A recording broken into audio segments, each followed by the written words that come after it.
Hey everyone, we are Group A, and for today's video, I will explain to you the frequency distribution table. So now, here is the frequency distribution table of final examination. So kukunin muna natin kung ilan yung mga nakakuha ng scores dun sa number ng class range. So, yung 1 to 5, 0, 6 to 10, 0, 11 to 15, 0, 16 to 20 is 3, 21 to 25 is 1, 26 to 30 is 1, 31 to 35 is 1. So, gagawin yon sa lahat ng number kung ilan yung items no. And next is frequency.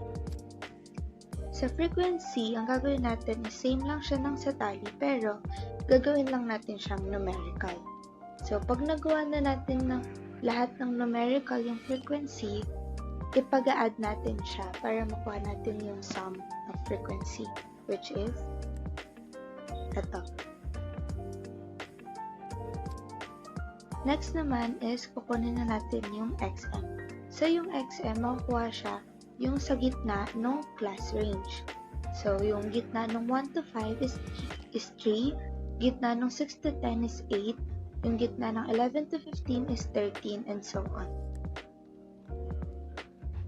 So, yung CF naman, makukuha natin yon, ipag-add yon sa frequency. So, of course, yung una natin is 0, so ikakopy lang natin yon sa CF natin na 0, and next is ipag-add natin siya. So, 3 plus 0 equals 3, so yun sagot. And next is 3 plus 1 is 4, so 4. And ganun yung gagawin sa buong CF. Pag-add sila lahat. So, next naman na gagawin natin is kukunin natin yung F times XM. So, yung F times XM is makukuha natin yan by multiplying the frequency and the XM. So, 0 times 3 is 0, 0 times 8 is 0, 0 times 13 is 0, 3 times 18 is 54, 1 times 23 is 23, 1 times 28 is 28, and so on. So, next naman is yung kukunin natin is XM minus U. So, ito, makukuha natin to na ima-minus natin yung XM sa mean. So, yung mean natin is 37.72. Pero teka lang, paano ba natin nakuha yung mean na 37.72? And hello, my name is Juan Kino L. Leonardo, and I will be with you through explaining on how to find the mean. Firstly, we must know what formula to use to find the mean.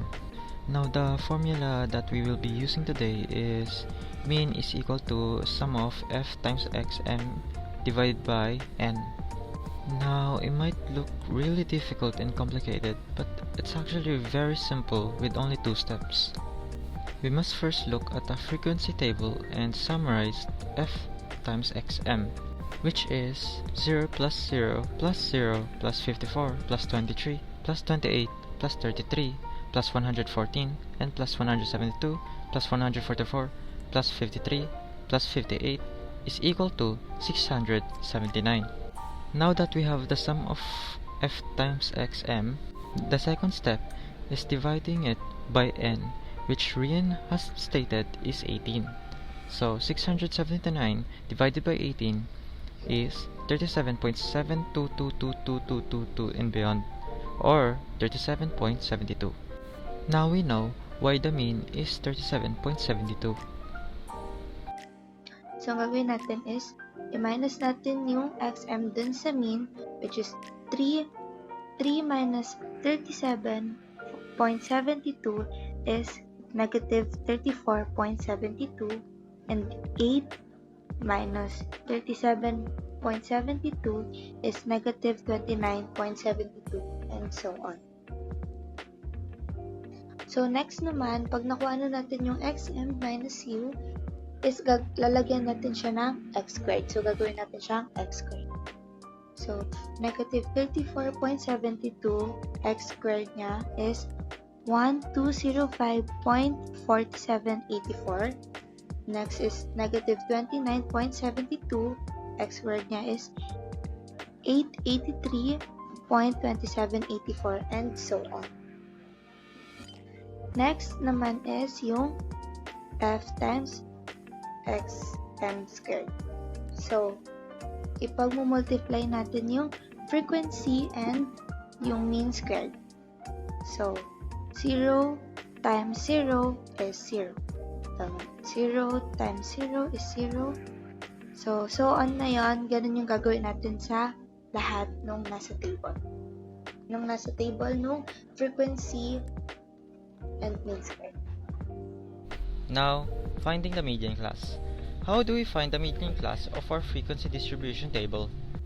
First, we must use this formula, which is n divided by 2, for we must find the value of our median class. And as stated earlier, n is 18. So, we divide 18 by 2, which is equal to 9. So, now we know our median class value is 9. Now, how do we find the median class using the 9th value?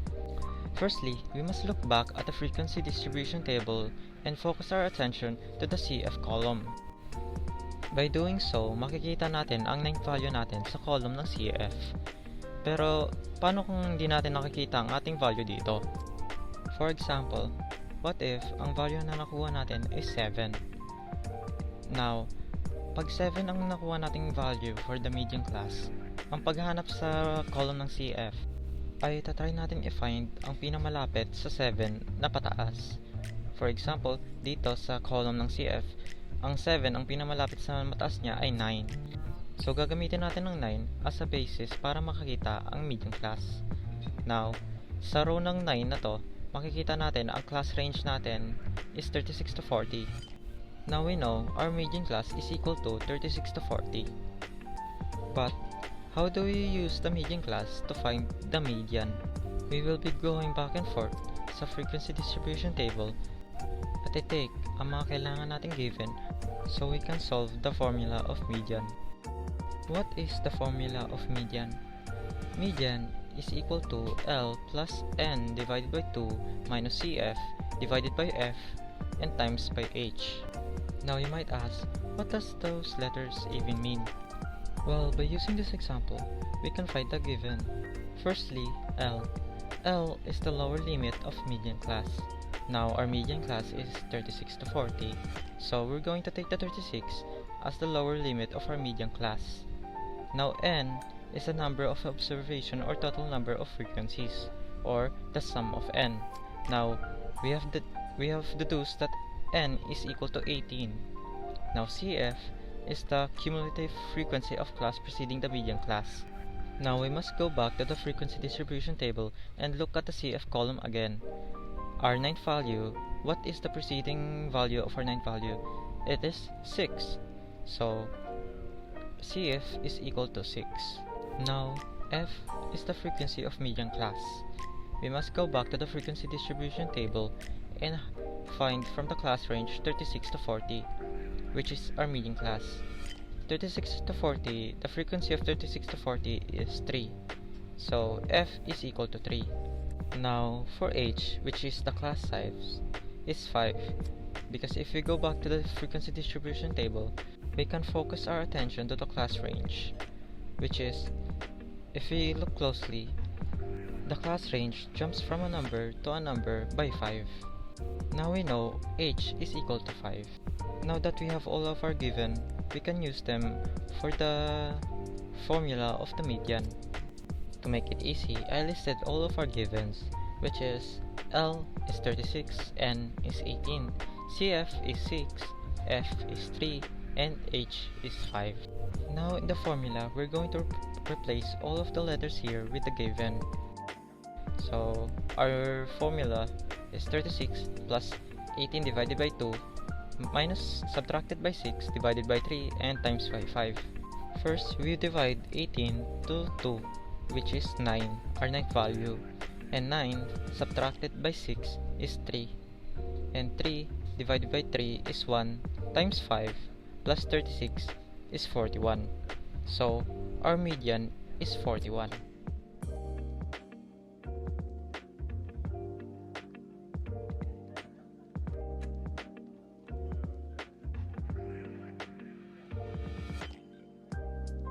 Hi guys, ako nga pala si CJ Wong.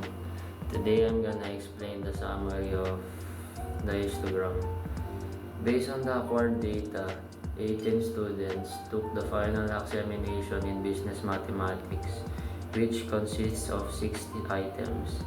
The computed mean was 37.72222222 or 37.72.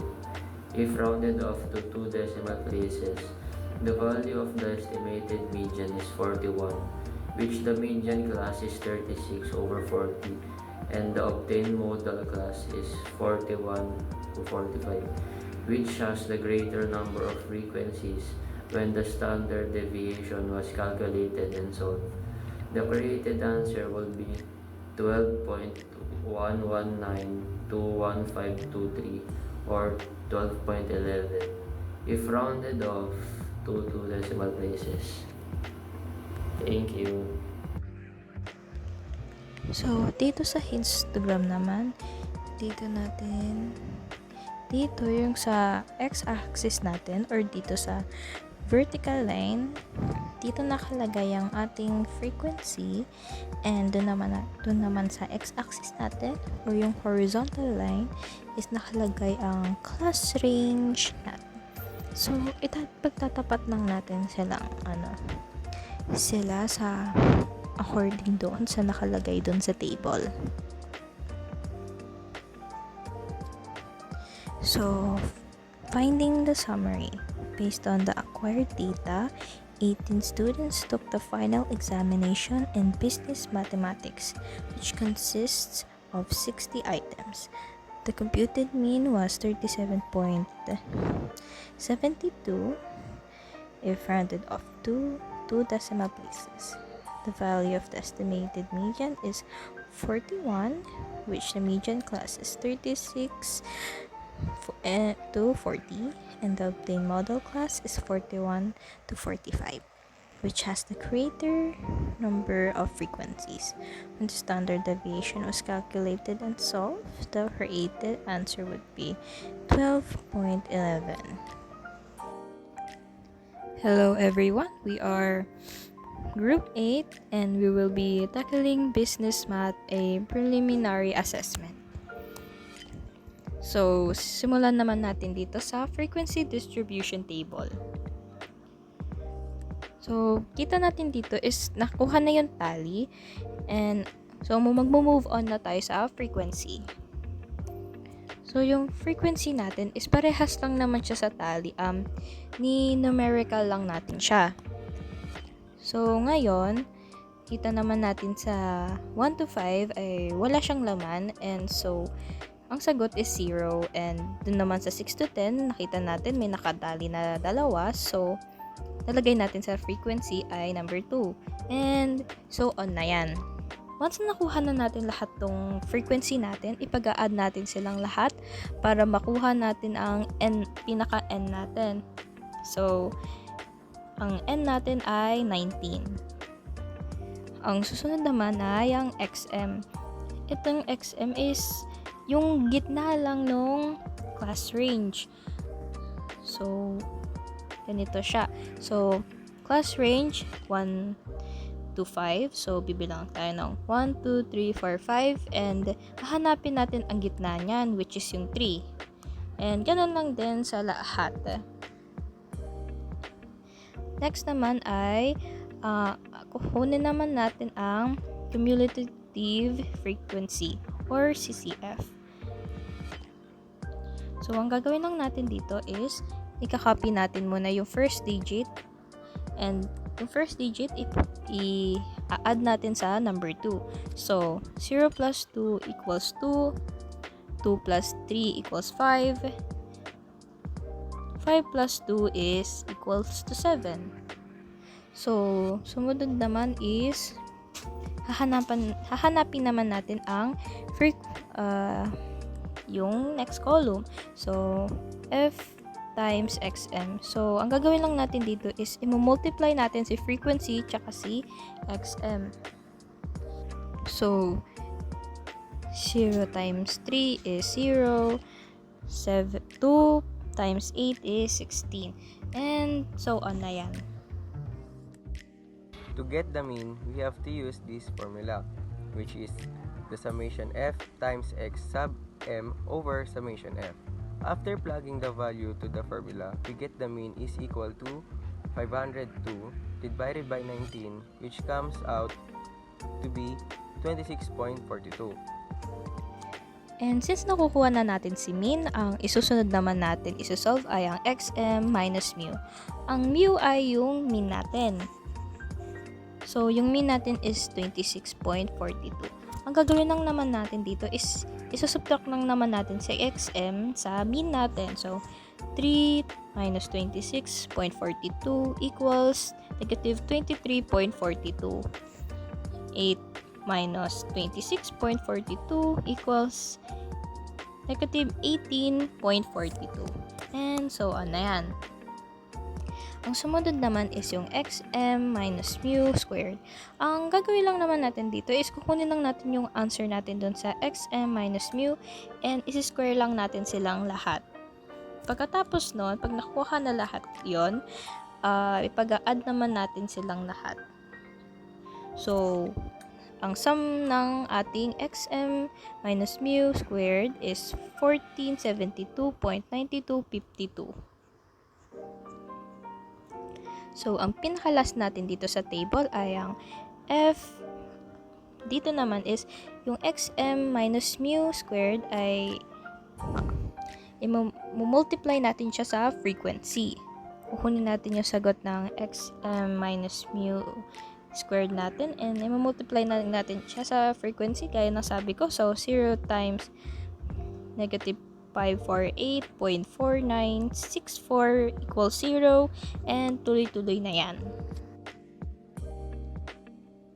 To get the median, we need to divide the total frequencies by 2 and count which value is less than the cumulative frequency column will be higher than that value what class range will corresponded.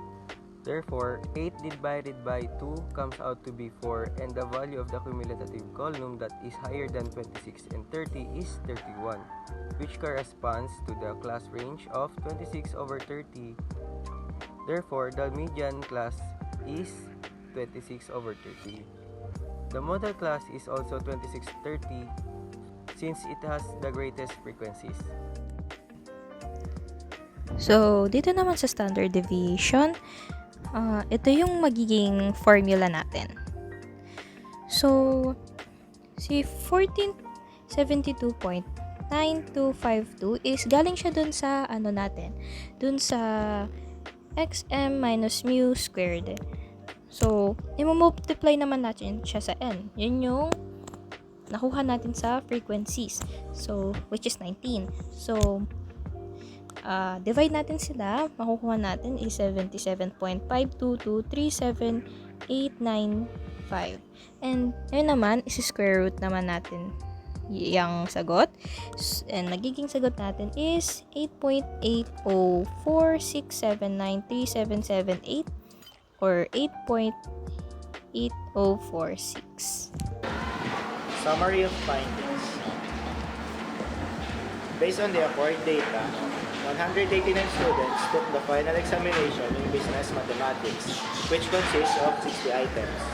The computed mean was 29.4736841 or 27.47. If rounded up to 2 decimal places, the value of the estimated median is 27.5, which the median class is 26 to 30. And the obtained model class is 26 to 30, which has greater number of frequencies.